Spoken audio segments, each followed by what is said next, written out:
In the previous video, we completed the wiring for the controller section, and we already know its IP address. Then enter the username and password here. The username is admin. The password is 123456. After entering, click Login. Then select Device. Under Network, you can see the device's current IP address. We modify it to the desired IP address. For example, change it to this IP address. After modifying, click Register to confirm. You will be prompted to restart the network. Then click Restart Network here. Wait for the loading to complete. You can see the IP address has now been modified. After the modification, we can log in to our programming interface.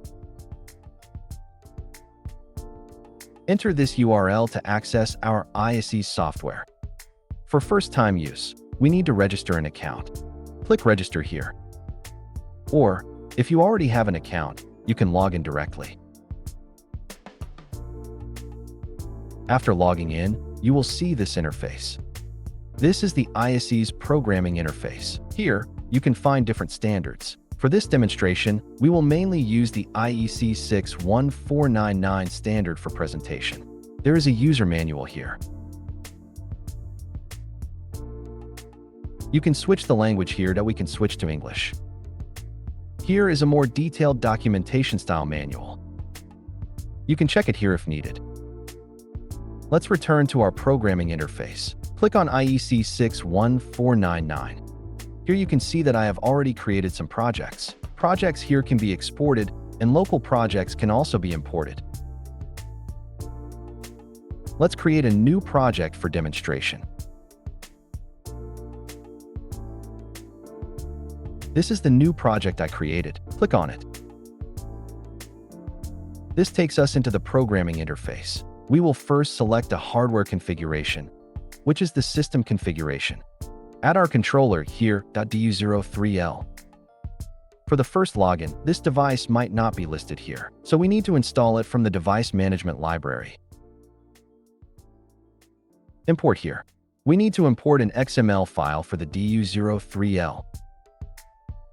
After importing, you can find it here. This controller of ours. Simply drag it in. After dragging it in, we need to select the DU03L to modify its IP address. Change it to the one we used earlier, the modified IP address, and change its port number to 61500. After modifying, click Save.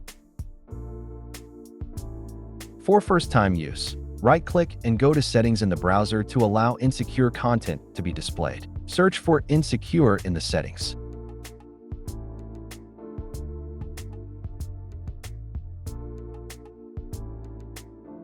Then allow the content to be displayed. We need to add the AIOSYS software.